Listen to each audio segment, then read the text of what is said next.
अभी जो दिल्ली में भी इसका कॉन्सेप्ट चालू करने वाले हैं, तो उसके हिसाब से सोच रहे हैं कि विषय लें। यूज में आपको शायद नॉलेज नहीं होगा, यूज में पूरी तरीके से हम जीवनोपयोगी विषय लेने वाले हैं। जीवनोपयोगी विषय लेने वाले हैं, केवल रटन पद्धति के आधार पर नहीं,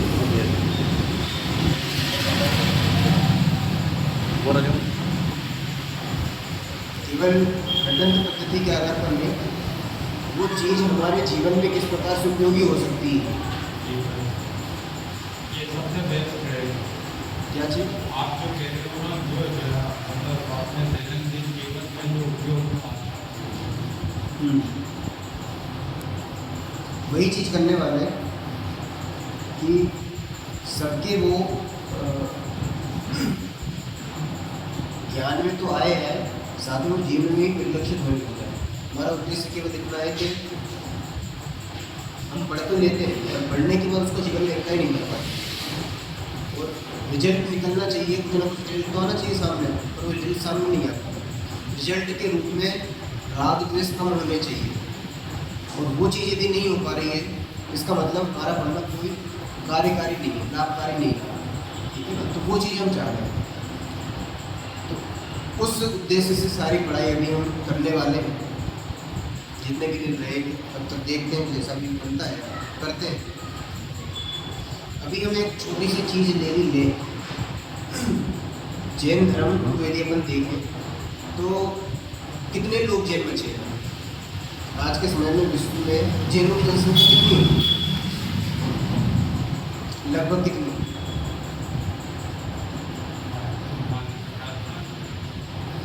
40 से 50 लाख, 45 लाख लगभग लोग जैन बचे हैं। और उसका कारण क्या है? आज हम बढ़ते तो बहुत जा रहे हैं, बहुत ऊंचाइयों को हमने छू लिया है, पैसा कमा रहे हैं, सारी चीज़ें कर रहे हैं, बढ़ते तो बहुत जा रहे हैं, पर फिर भी बढ़ नहीं पा रहे मतलब जनसंख्या बढ़ने की अपने अंदर भी वो धर्म पहुंच रहा है कि नहीं पहुंच रहा है, वो भी हमें पता नहीं। ऐसा क्यों? इसका कारण इस बहुत से ये आउट ऑफ टॉपिक है, जैसा मैंने अनुभव किया। पिछली बार आपने सुना होगा गिरनार जी के प्रकरण में एक जैन मुनियों पर सब पे FIR उसमें मैं वही था, तो मैंने वहाँ लक्ष्मी चंद को वो पेड़ी थे, उनके लिए श्वेतांबर समाज में 2 आमदाएँ हैं, एक तो स्पॉन्सर करती है कल्याणी आनंद जी और एक तो लक्ष्मी चंद पेड़ी। मैंने दोनों से पूछा तो उनका हमें तो इससे कोई लेना देना नहीं, हमारे तो 5 छोटे नहीं, हम तो काम पहले ऊपर भी जाते हैं और ये आपका निजी मामला। फिर मैंने वहाँ सोनगढ़ भी पूछा, दूसरे और दूसरों से पूछा, लेकिन कहीं से कोई तो जैन समाज में भी कितने जड़े हो गए और एक जड़ा दूसरे जड़े को कंप्लीट नहीं करता। तो वही चीज़ तो कारण क्या है? कारण क्या है? सबके ईगो बहुत बड़े हैं, सबके ईगो एक कारण, और दूसरा ईगो बढ़ने का कारण क्या है? धर्म तो ये चीज़ है कि हम यदि पढ़े तो हमें शांति आना चाहिए, ईगो तो बढ़ना नहीं चाहिए। सबको ही माला पहननी है, चाहे उसमें अधिकतम मैंने तो जैसा रियलाइज किया उसमें चाहे साधु संत हो, चाहे समाज के तथाकथित दूसरे लोग हो, मैंने सोनगढ़ भी पूछा वहाँ भी, लेकिन सबका जवाब वो क्यों?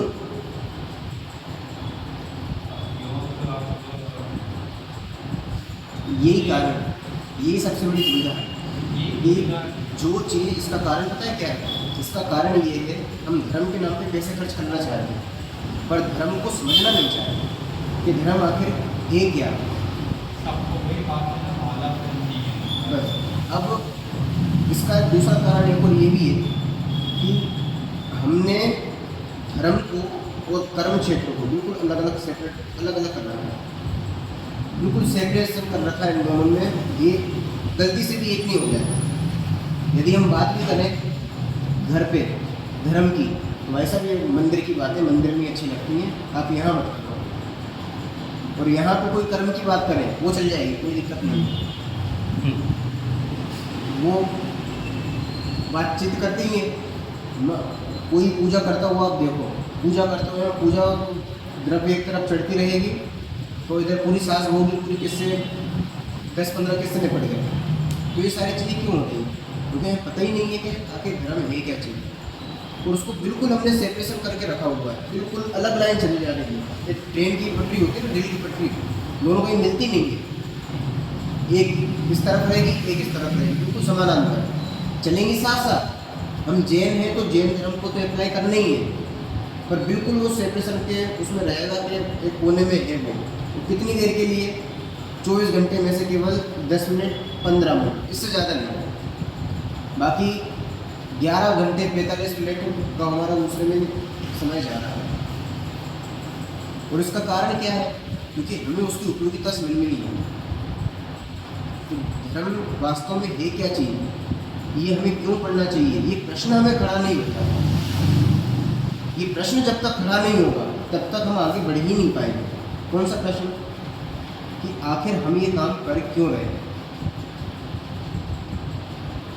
कोई भी काम जब हम करते हैं तो उसके पहले क्यों जरूर लगाते हैं।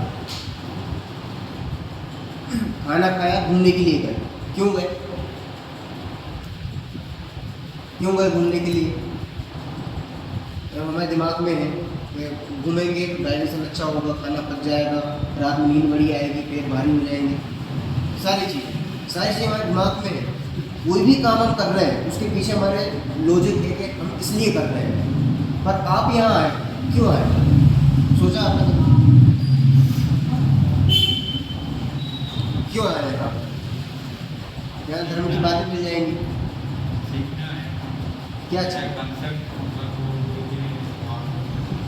तो कंसेप्ट सीखने से क्या होगा? अप्लाई करेंगे तो क्या शांति आएगी। उस शांति का आप क्या कर रहे हो? करना कुछ नहीं, उसका खुद ही अनुभव करना तो सबसे पहले हमारा लक्ष्य क्लियर होना चाहिए, ठीक है ना। ये हम क्यों लगा रहे हैं हर चीज़ के पीछे, हर जो भी हम कोई भी चीज़, आपने वो सुना भी होगा, प्रयोजन बिना मंदोपि न प्रवर्तिते। प्रयोजन के बिना कोई भी मंद बुद्धि भी होगा ना, वो भी परिवर्तन नहीं करेगा। कोई भी आप पहला कदम रखोगे ना किसी भी दिशा में, तो पहले क्वेश्चन होगा क्यों जा रहे हो उस दिशा में।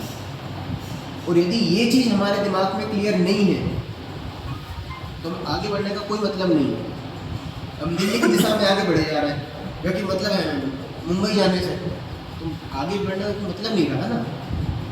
इसका मतलब सबसे पहले हमें क्लियर होना चाहिए, और इसके साथ साथ हमें ये चीज़ क्लियर होनी चाहिए कि हमारा लक्ष्य क्या है। क्या लक्ष्य है हमारा?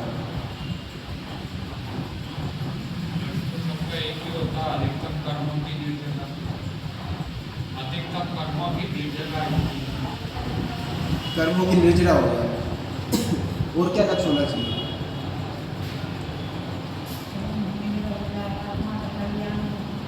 आत्मा का कल्याण हो जाए। और एक लक्ष्य क्या होना चाहिए जिसके लिए हम सब चीज़ें कर रहे हैं। आप पैसा कमा रहे हो तो कर्मों की निर्जरा के लिए तो नहीं कमा रहे, तो पैसा क्यों कमा रहे हो आप? उसके पीछे भी तो आपने कोई लक्ष्य निर्धारित किया हो। खाना खा रहे हो उसके पीछे भी कोई लक्ष्य निर्धारित किया हो। हर काम के पीछे एक ही लक्ष्य होता है, चाहे आप धर्म करो चाहे आप कर्म करो, कोई भी आप काम करोगे एक ही लक्ष्य है। क्या है वो लक्ष्य? क्या है लक्ष्य? और यदि नहीं है तो उसको बनाना पड़ेगा। एक ही लक्ष्य है, सुख की प्राप्ति, हम सुखी हो जाए। इसका मतलब जीव सुख चाहता है, दुखी कोई नहीं चाहता। दुखी नहीं चाहते, दुख नहीं चाहते ना, सुखी चाहते हैं कि हम सब सुखी हो जाए। और उसके पीछे जो भी काम कर रहे हैं उसमें देखो, उसमें क्यों लगाओ। क्या वो जो आप काम कर रहे हो उससे सुख की प्राप्ति होगी? आप लगाते जाओ हर चीज़ में। तो आपको उत्तर ही मिलते जाएंगे उसके, या इन चीज़ों से कुछ भी नहीं हो रहा, इन चीज़ों से कुछ भी नहीं हो रहा, हाँ ये चीज़ ऐसी है, इससे कुछ होने वाला है, सुख की प्राप्ति हो सकती है, तो उस दिशा में फिर आगे बढ़ सकते हैं। पर जिस चीज़ से सुख की प्राप्ति होनी थी उसको तो हमने बिल्कुल कोने में रख दिया। क्या चीज़ थी वो? धर्म। और जिससे कुछ भी नहीं होना था उसको लेके चले जा रहे हैं। इसके पीछे कारण क्या है वो बाद में देखेंगे। बात समझ में आ रही है? तो लक्ष्य क्या होना चाहिए हमारा? सुख की प्राप्ति। अब जब लक्ष्य क्लियर है तो इसके बाद जितने भी रास्ते हैं वो हमारे क्लियर हो जाएंगे कि हाँ ये लक्ष्य तक पहुंच रहा है कि नहीं पहुंच रहा है। यदि वो लक्ष्य तक नहीं पहुंच रहा है इसका मतलब कमी हमारे अंदर है, हमें उस रास्ते से हट जाना चाहिए, क्योंकि हमें उसी रास्ते पर चलना है जहाँ पर वो रास्ता जो है वो लक्ष्य तक हमें पहुँचा दे। ठीक है? वो क्या पंक्ति है? वो मेरे साथ है मंजिल लगी हुई, मेरे कदम के साथ, मेरे कदम के साथ है मंजिल लगी हुई, मंजिल जहाँ नहीं वहाँ मेरे कदम नहीं। तो वहाँ हमारे कदम होने ही नहीं चाहिए, हमारे कदम वहाँ होने चाहिए जहाँ पर हमारा लक्ष्य है। और लक्ष्य क्या है हमारा? सुख की प्राप्ति। इसलिए हमारे कदम ही उस दिशा में बढ़े जहाँ पर हमें पक्का पता है कि सुख यहाँ से मिलेगा। अब आप देख लो आप क्या क्या काम कर रहे हो और उस दिशा में जाने पर आपको आपके लक्ष्य की प्राप्ति होगी या नहीं होगी, ये आप सोच लो। उस दिशा में जाएंगे तो होगी, तो किस दिशा में? तो डिसाइड तो करना पड़ेगा ना। लक्ष्य हमारा क्लियर है, सुख की प्राप्ति, उसका रास्ता आपने क्लियर किया, उसके बारे में सोचा आपने, अब जो भी कर रहे हैं उसमें क्यों लगाया? वही तो, वो सोचना हमें आज से शुरू करना है। यदि हम खाना ही बना रहे हैं तो आप सोचो क्या खाना बनाने से या फिर खाने से हमें सुख की प्राप्ति हो जाएगी? तो फिर खाना क्यों बना रहे हो? इसका मतलब कहीं ना कहीं रिलेट तो कर रहे हैं ना हम सुख से। पेट भर जाएगा हम सुखी हो जाएंगे, नहीं ये कैसा भी सुख हो, पर इस सुख की प्राप्ति के लिए भी तो हम काम कर रहे हैं ना। इसका मतलब आखिरी में हमारा उद्देश्य तो सुख की प्राप्ति है। अब ये बाद में डिसाइड करेंगे सुख क्या है, पर लक्ष्य तो हमारा क्लियर हो कि सुख हमें चाहिए, सुख आत्मा में। बताओ ये जब पता पड़ गया तो फिर दूसरी चीज़ सारी हट गई। जो हम दूसरी चीज़ कर रहे हैं उससे हट जाना चाहिए। कर ये रहे कि आत्मा को जान नहीं रहे और बाकी सारी चीज़ें कर रहे। इसके पीछे भी कारण है, वो अपन बाद में देखेंगे कि आत्मा को हम जान क्यों नहीं पा रहे हैं। एक ही कारण है वो, अज्ञान।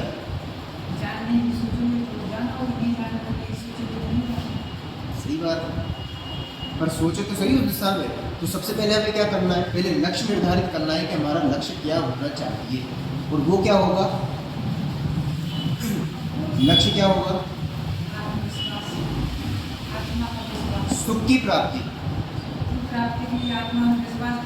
ठीक है ना? लक्ष्य हमारा एक ही रहेगा, कौन सा है? सुख की प्राप्ति।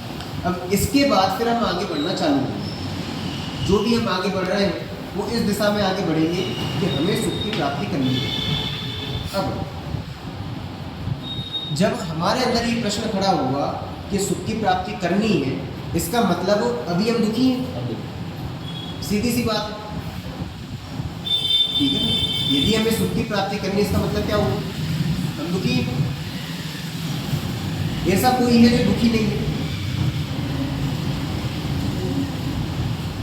ऐसा कोई है दुखी नहीं है जो अपने आप को बिल्कुल सुखी मानता हो, बिल्कुल कि हम तो बिल्कुल शांत है, हम तो बिल्कुल सहज है, कोई हमें कुछ भी दे के चला जाए हमें कोई फर्क नहीं पड़ता? यदि हो तो बहुत बढ़िया है, पर वो भी समझपूर्वक होना चाहिए, नहीं तो पागल कैसी होते कुछ भी तो समझ नहीं आता। ऐसा नहीं होना चाहिए। समझपूर्वक हमें आगे बढ़ना है, और समझपूर्वक यदि शांति आती है तो वो कार्यकारी है, और यदि वो चीज़ नहीं होती है हमारा मार्ग ही गलत है। बात आ रही है ना समझ में? तो पहली चीज़ क्या है? आप लक्ष्य निर्धारित करो, और लक्ष्य निर्धारित करने के बाद उसमें हमें आगे बढ़ो। ठीक है। अब जब आगे बढ़ रहे हैं तो जिस दिशा में आप आगे बढ़ रहे हो उस दिशा में पहले प्रश्न खड़ा करो कि आखिर हम ये काम कर क्यों रहे हैं। आप यहाँ पर आए, आप सोचो कि हम क्यों आ रहे हैं, ये निर्णय करो आप कि आखिर हम क्यों आ रहे हैं यहाँ। कई सारे कारण हो सकते हैं। कोई सोच सकता है हम पुण्य बांधने के लिए आ रहे हैं, कोई सोच सकता है कि बुला लिया इसलिए आ गए, कोई सोच सकता है कि चलो कुछ धर्म की चीज़ मिल जाएगी, हम जैन हैं, कम से कम 10-15 मिनट तो निकाल ही सकते हैं स्वाध्याय के लिए, इसलिए भी आ सकते हैं।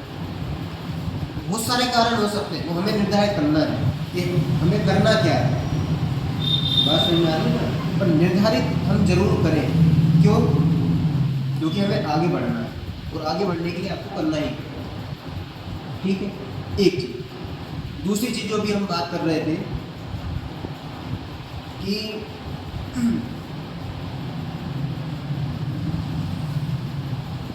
दिमाग से निकल गया कुछ। क्यों लगाना? हाँ, क्यों लगाना? नहीं, क्यों लगाना वो तो ठीक है, वो तो हमें समझ में आ गया कि हर चीज़ में हमें क्यों लगाना है। क्यों लगाना है? मंजिल होनी चाहिए। क्योंकि हमें मंजिल तक पहुंचना है और मंजिल पहले डिसाइड करना पड़ेगा आपको। मंजिल क्या है आपकी? मंजिल क्या है? मोक्ष क्यों प्राप्त करना चाहते हैं? आवागमन क्यों मिटाना चाहते हैं? सारे बुद्धों से क्यों? बहुत लंबी लाइन है क्यों की। उत्तर एक ही है, हमें सुखी होना। जब तक हम इस पॉइंट पर नहीं आते तब तक वो सारी चीज़ें हमें क्यों लगाते जाना पड़ेगा। और जब तक आप क्यों नहीं लगाओगे और जब तक आपका ये उत्तर नहीं आता है तब तक आप क्यों लगाते जाओ, क्योंकि उसी के बाद आपकी दिशा और दशा सही होगी। दो शब्द हैं, दिशा और दशा, ये तभी जाके सही होगी आपको। ठीक है ना? तो हाँ, अब याद आया, हमें ये निर्णय हो गया कि हमें सुख प्राप्त करना है। इसका मतलब क्या हुआ? हम दुखी हैं। पक्की बात है, ऐसा तो नहीं है कोई जो अपने आप को सुखी मान रहा है।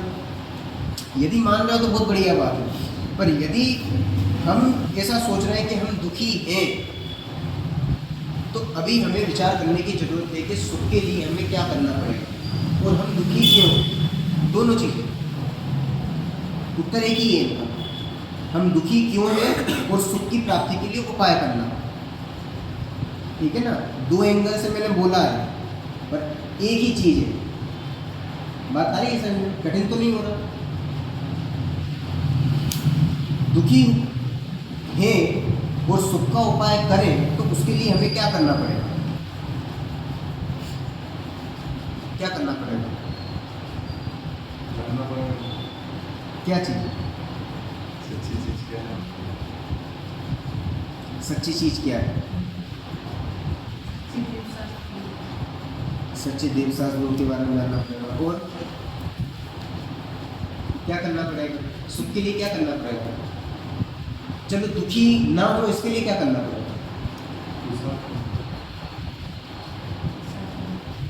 मैं दो चीज़ें बताता हूँ इसके लिए आपको।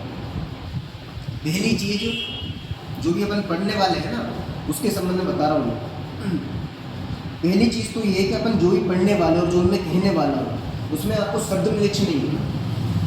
शब्द मिलेच्छ नहीं होना इसका मतलब, शब्द मिलेच्छ जानते हो? पहले नाम सुना करो? शब्द मिलेच्छ नहीं सुना? शब्द मिलेच्छ मतलब एक शब्द को आपको पकड़ के नहीं बैठना। सरल भाषा में बताता हूं, ना तो शब्दों में भटकना है ना शब्दों में अटकना है। भाव को पकड़ना है, वो ही व्यापक। क्या कहा? जो यहाँ से शब्द कहे जाएंगे उनको ना तो पकड़ना तो है पर अटकना नहीं है। दूसरा उसमें भटकना नहीं है।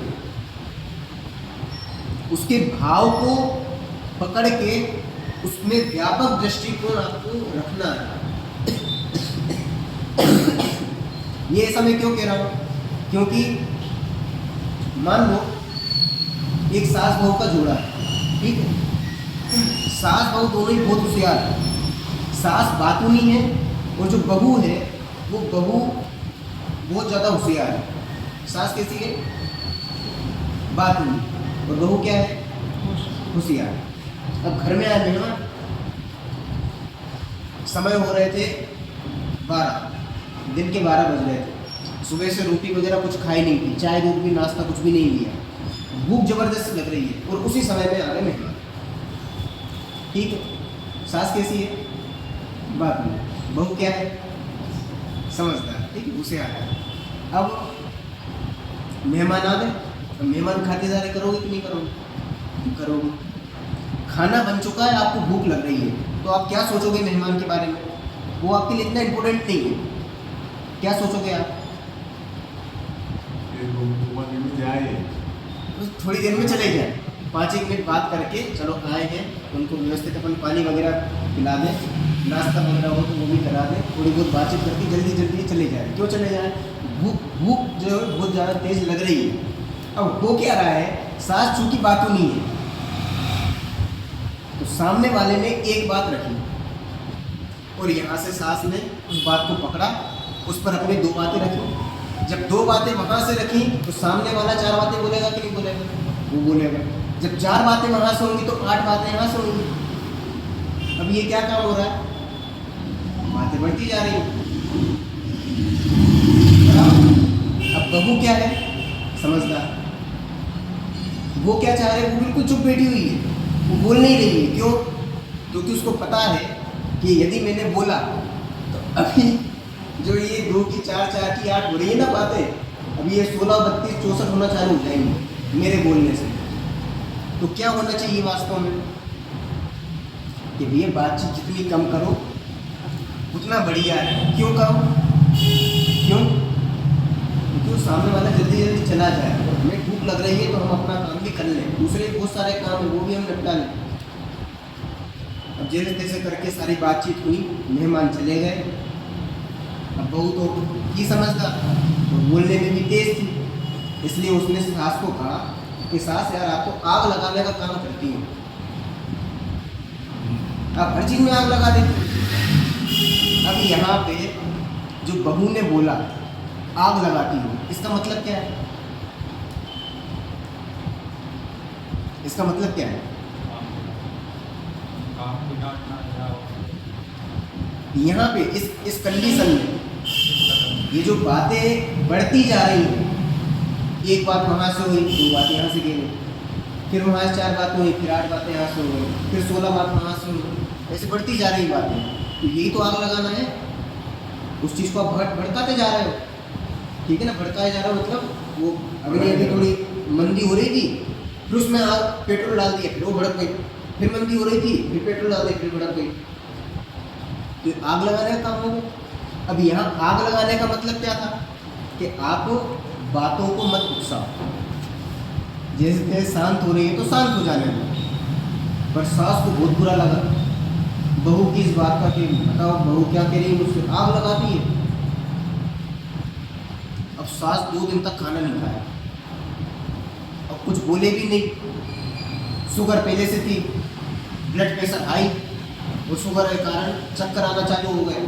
2 दिन में एकदम तबीयत बीमार हो गई। अब काय के कारण बीमार? केवल ये सोच सोच के कि देखो बहू को कुछ भी नहीं आता है और वो केवल मुझे सुनाती है, और मैं तो बेचारा उनसे बातें कर रही थी, बेचारे वो आए थे बातें कर रही थी और मुझे क्या बोलती है कि आग लगाती है। यहाँ आग लगाने का मतलब वो जो दूसरी मुहावरे की भाषा है वो है क्या? भड़काना। वो तो नहीं है, जो दूसरे एक कान में दूसरी चीज़ें कहनी और इधर उधर की भिड़ा रहे हैं। आग लगाना मतलब भिड़ाना नॉर्मल समझा जाता है। तो वो काम किया क्या है यहाँ पे? वो काम तो नहीं किया। काम क्या किया? काम तो नॉर्मल किया था कि भाई बातें बढ़ा रहे थे आप। तो शब्द मिलेक्ष मतलब क्या हुआ? आप शब्दों को पकड़ के बैठ गए और उसके कारण हुआ क्या? 2 दिन तक खाना नहीं खाया, ब्लड प्रेशर बढ़ गया, तबीयत खराब हो गई। ये सारी प्रॉब्लम कैसे हुई? शब्द मिलेक्ष बनने से। यदि आप शब्द मिलेक्ष नहीं बनते कोई प्रॉब्लम नहीं होती। तो फिर क्या करें कि शब्दों को पकड़ो मत, पकड़ो नहीं, अटको मत, उनमें भटको मत, उनका भाव समझो कि वो शब्द किस परिस्थिति में कहे गए हैं। यदि ये चीज़ आप समझ गए तो आप बहुत आगे बढ़ जाओगे, सारी टेंशन आपकी खत्म हो जाएगी। कब? जब आप परिस्थिति को समझना सीख जाओ और अपनी मनस्थिति साइड में रख दो। बात आ रही है समझ में? क्या कहा? यदि आप परिस्थिति को समझना सीख गए, उसको परखना सीख गए और अपनी मनस्थिति, ये मनस्थिति चल रही थी 2 दिन तक जो आपने चलाई, इसको यदि आप साइड में रख दोगे तो अपना बहुत बड़ा काम हो जाएगा। बात समझ में? तो पहली चीज क्या है? पहली चीज क्या है? पहली चीज ये है शब्द म्लेच्छ नहीं बनना। भाव समझ में आ गया? शब्द म्लेच्छ का शब्दों को मत पकड़ो, भाव समझो। और वो भाव कैसे समझना है? परिस्थिति के अनुसार। शब्द के कई सारे अर्थ होते हैं। एक गो शब्द है, दुर्लभ। 2 गो शब्द कितने अर्थ होते हैं? 17 अर्थ होते हैं। गो मतलब समझते हो आप? गो मतलब एक इंग्लिश का भी अर्थ है, गो मतलब जाना, ठीक है ना। गो शब्द का अर्थ गाय भी होता है, गो शब्द का अर्थ चलना भी होता है। 17 प्रकार के अर्थ हैं। अब सबके अलग अलग अर्थ होते हैं। अब किस परिस्थिति में कौन सा शब्द यूज करना है वो सामने वाले पर डिपेंड करता है, ठीक है ना। तो ये तो आपको समझना पड़ेगा। और आप शब्द म्लेच्छ बन जाओगे तो आप केवल भुगते रहोगे। और हमें जैन धर्म पढ़ के क्या करना है? केवल टेंशन को ही खत्म करना है। बात समझ में आ रही है? टेंशन यदि हमारा खत्म हो गया, जीवन में शांति आ गई, सब कुछ है। और यदि शांति नहीं आई तो सारी चीजें बेकार है। समझ में आ रहा है? अब दूसरी चीज क्या है कि आप जो भी अपने अंदर मानसिकता बना रहे हैं, जो भी आप सोच रहे हैं, जो भी आप कल्पनाएं कर रहे हैं, जो भी आपका दृष्टिकोण है, नजरिया है, उसे आप एनालिसिस करो। देखो 2 चीजें, एक परिस्थिति है, एक मनस्थिति है। परिस्थिति को अपन वस्तु व्यवस्था भी कह सकते हैं। जो भी चीजें हैं वो वस्तु व्यवस्था, वो है परिस्थिति। और दूसरी चीज क्या है? आपके विचार, आपकी सोच, आपका नजरिया, आपके दृष्टिकोण। जैसे अपन दूसरे शब्द में कह रहे हैं मनस्थिति, तो एक चीज क्या है? परिस्थिति, दूसरी चीज क्या है? मनस्थिति, ठीक है। अब दिक्कत क्या हो रही है? हम परिस्थिति को मनस्थिति के अनुसार बदलना चाहते हैं। किसको बदलना चाहते हैं? सुना नहीं यार, फिर से। हम परिस्थिति को मनस्थिति के अनुसार बदलना चाहते हैं।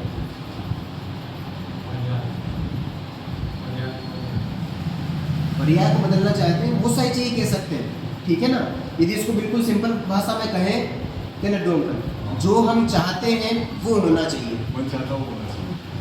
ठीक है ना। परिस्थिति मतलब जो भी चीज है वो हम चाहते हैं वो होना चाहिए, सही है।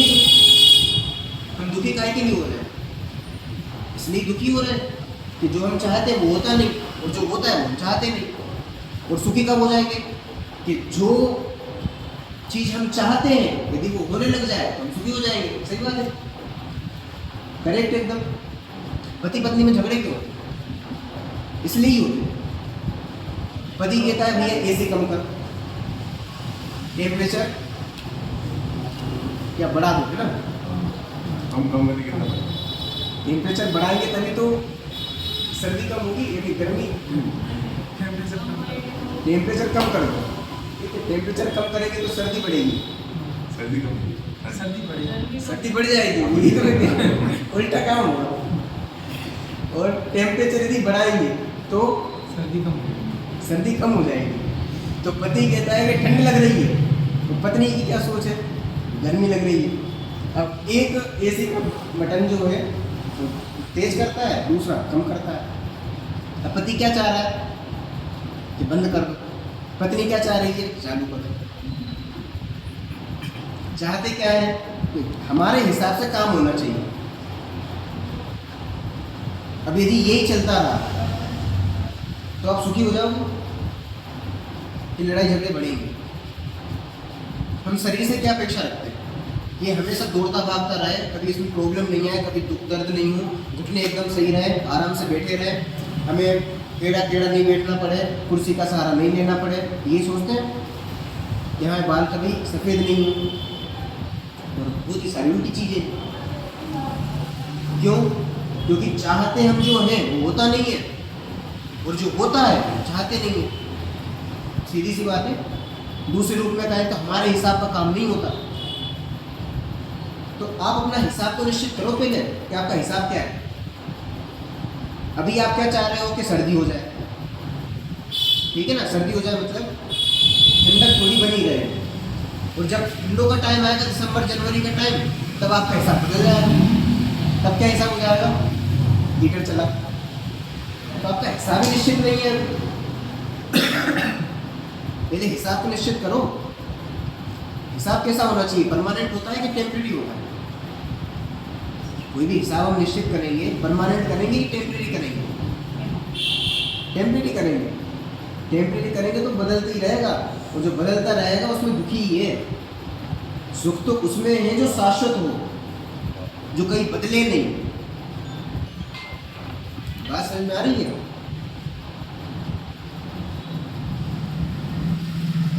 तो दुखी हम क्यों हो रहे हैं?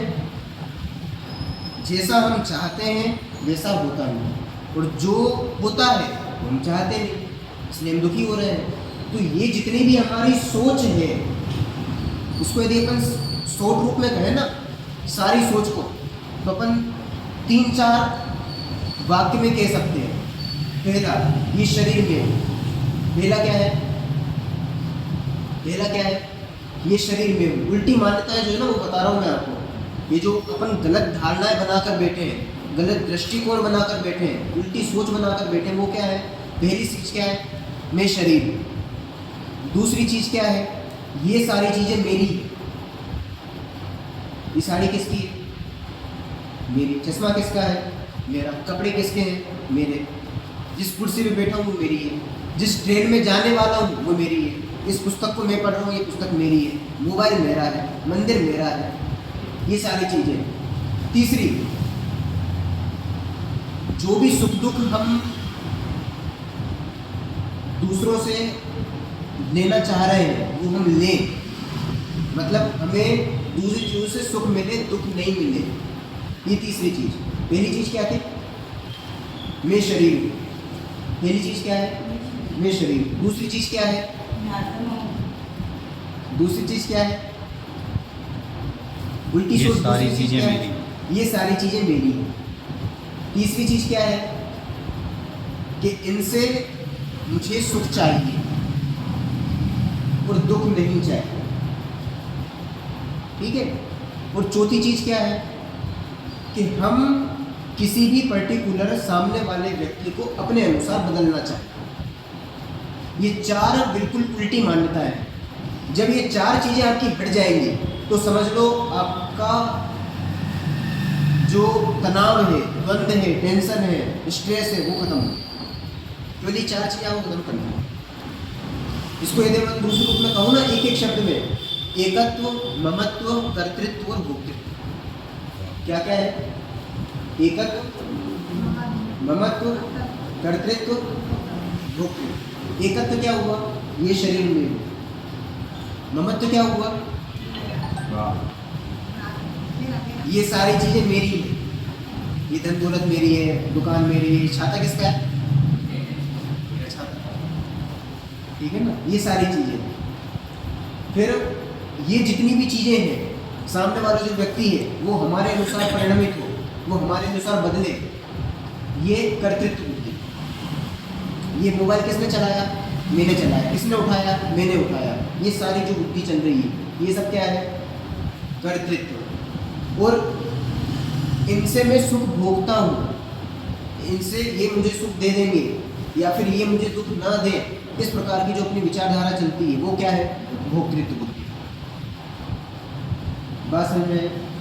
इन चारों चीज़ों को अपन खत्म करना चाहते हैं। इन्हीं का नाम मिथ्यात्व है। दूसरे रूप में भी एक शब्द में कहें तो इनको अपन खत्म करना चाहें। अब ये जो 4 प्रकार की आपकी धारणाएं हैं, इनको आप गेट के बाहर ही छोड़ के आ जाओ। आपने वो कहानी सुनी होगी, 2 चींटियों की कहानी सुनी? हाँ, क्या है वो कहानी?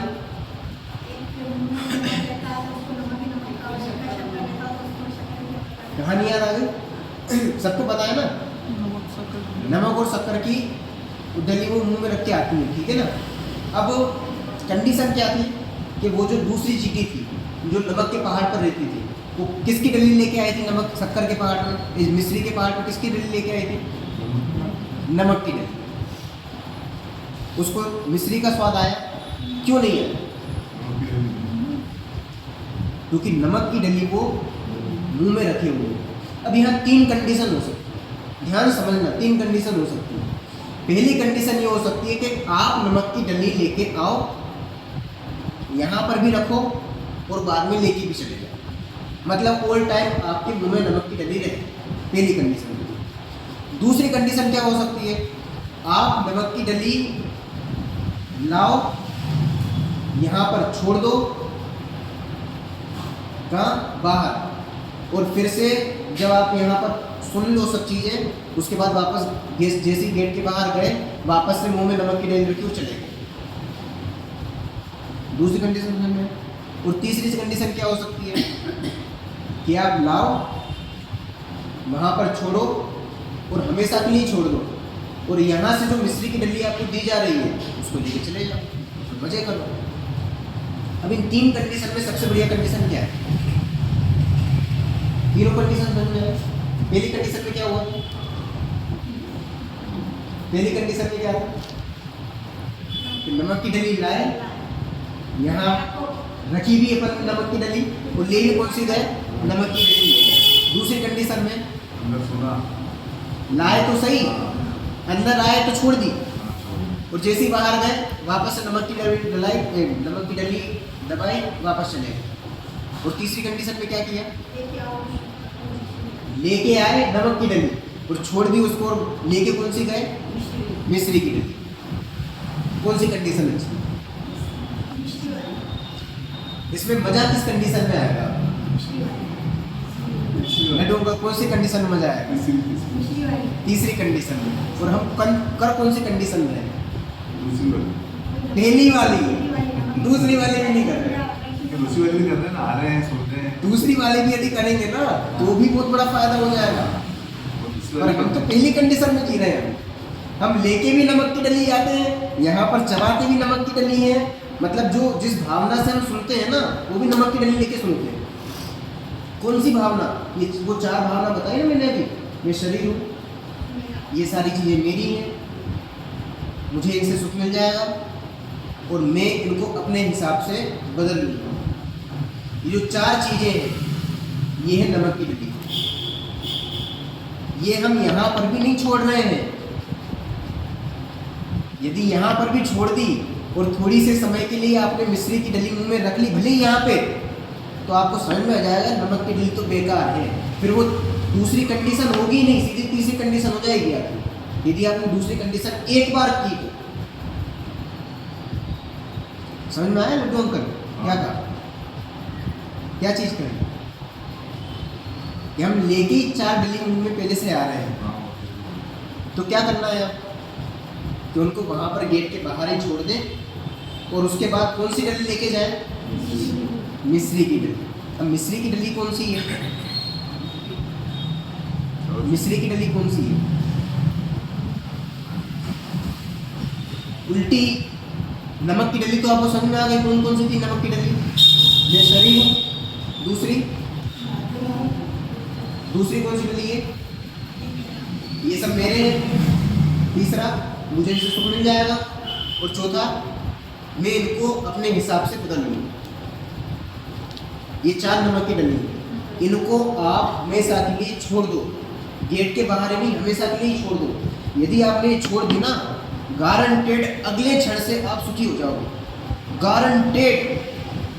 आप विचार करके देख लो, और उसके बारे में अपन बहुत सारी चीज़ें विचार करेंगे। अभी समय हो गया अपना, एक एक चीज़ पर अपन विचार करेंगे कि वास्तव में क्या होना चाहिए, क्या नहीं होना चाहिए, कैसे नमक की डली को अपन छोड़ दें, और मिस्री की डली क्या है। सबसे मेन चीज़ तो वो है। तो मिस्री की डली यदि आपको पसंद आ गई तो आप नमक की डली अपना छोड़ दोगे। वो अपन समझेंगे क्या है, मिस्री की डली क्या है वो समझेंगे, ठीक है।